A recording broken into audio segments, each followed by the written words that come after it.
Alca al carajo.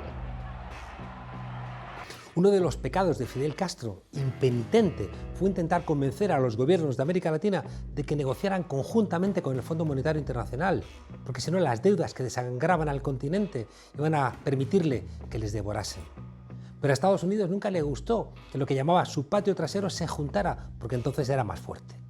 Al revés, quiso juntarlos de una vez por todas en un acuerdo de libre comercio, donde los Estados Unidos podía exportar lo que quisiera a América Latina y esta no podía protegerse de ningún modo. Se cumplen ahora 15 años de aquella cumbre histórica donde América Latina se puso de pie. Histórico fue también el mitin de Hugo Chávez en el Estadio Mundialista del Mar del Plata en Argentina, donde se conmemoró la hazaña de pararle los pies al gigante. Como cuando Pancho Villa, con 600 valientes, entró en la ciudad fronteriza de Columbus y dio una madriza a los marines acostumbrados a hacer lo contrario. En el Estadio del Mar del Plata estaban las madres históricas de Plaza de Mayo, estaba el Premio Nobel de la Paz Pérez Esquivel, estaba el líder indígena boliviano Evo Morales, estaba Diego Armando Maradona representando a los barrios humildes del continente y Silvio Rodríguez cantando a los enamorados. 50.000 personas se reunieron para decirle al emperador del mundo, por aquel entonces George Bush, Alca, Alca, al carajo. Allí se habló el viejo lenguaje antiimperialista, que es verdad que parecía viejo, pero que cuando se enuncia termina salvando vidas. Al carajo el área de libre comercio de las Américas, al carajo aquel acuerdo abusivo firmado en Miami durante la primera cumbre de las Américas del 94, al carajo seguir siendo el patio trasero de los Estados Unidos, al carajo el imperialismo yanqui y su soberbia. Ojalá en otros lugares del mundo, como en Oriente Medio, hubieran cantado eso antes de que los Estados Unidos empezara a financiar a los talibanes. ¡Váyanse al carajo, yanquis de mierda! ¡Que aquí hay un pueblo digno! Pues resulta que había llegado George W. Bush a la cuarta cumbre de las Américas con la misma prepotencia imperial con la que entró Julio César en las Galias.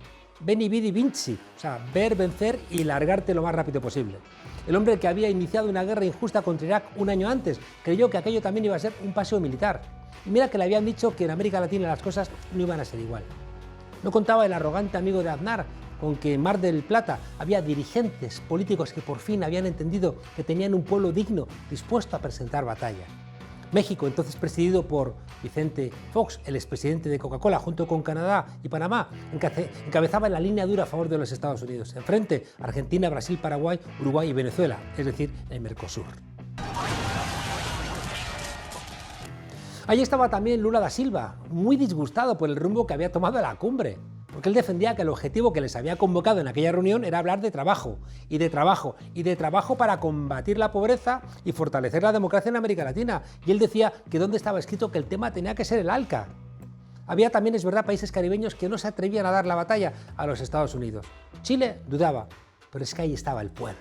Políticos, trabajadores, campesinos, indígenas, jóvenes y viejos de todas las razas, mujeres y hombres dignos que se citaron aquel 5 de noviembre de 2005 para hacer oír la voz, excluida por los poderosos de todos los pueblos de América, incluidos los que habían sido siempre silenciados y condenados al olvido. Porque aquí en Mar del Plata está la tumba del Alca. Aquel 5 de noviembre, Hugo Chávez recordó a las heroicas madres de la Plaza de Mayo y les dijo que sus hijos no murieron. Somos todos nosotros, este pueblo de América Latina que se levanta. 15 años después, la lucha no cesa. Estados Unidos no ceja en su estrategia de controlar el continente. Como dijo Mao, el imperialismo es un tigre de papel, pero no desaparecerá por él solo. Por cierto, en el Mar del Plata, Estados Unidos perdió una de sus primeras batallas contra China en el continente. Jorge Tayana, en aquel entonces canciller, recordaría después que en aquel encuentro se empezó a exigir que la globalización gobernada por los Estados Unidos dejara paso a un mundo más igualitario. Hoy vemos que Estados Unidos tiene poco de democracia. Trump, el que reconoció como presidente de Venezuela a un tipo que se había autoproclamado en una plaza, está a punto de hacer lo mismo en una plaza en Washington. Sería una cruel venganza de la historia, y a ver qué dicen entonces las cancillerías europeas. Es también prueba de algo que se repite constantemente, que lo que haces fuera termina golpeándote en tu propia casa. Nosotros no somos como ellos y deseamos que Trump termine en el basurero de la historia, pero antes pasando por los tribunales. La contundente victoria del MAS en Bolivia contra los golpistas apoyados por Estados Unidos es otro revés, igual que la demostración del pueblo chileno aprobando un proceso constituyente. La patria será libre o su bandera flameará sobre sus ruinas, pero nunca más seremos colonia norteamericana, una voluntad de lucha. Aquel 5 de noviembre fue un día histórico, quizá debiera ser fiesta nacional latinoamericana. Hasta la semana que viene, desobedientes.